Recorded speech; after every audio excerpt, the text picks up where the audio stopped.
Po ako sa bundok, sa amo ko pong mga inaalagaan na pong matagal-tagal na rin po.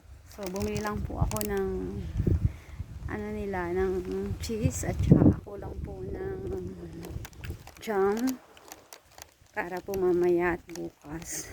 So muna tayo. Magpa-view muna po tayo kung nasaan po tayo.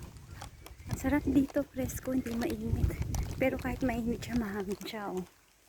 Oo, ayan po. Hinatid po ako ng husband ng amo kong babae, yung anak. So, 40 minutes po sa kotse. Oh, ang ganda po ng place. Ibang-iba po sa city.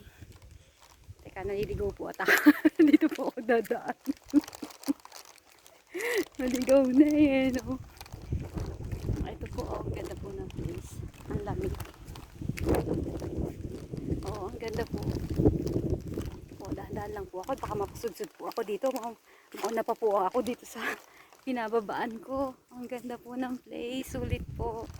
Kahit malayo po, medyo magtatagal-tagal po ang Lola Bells. Magwawalwal po dito sa aking trabaho. So, ayan po. Pababa na po ako. Kaya lang po medyo parang pababa nakakatakot.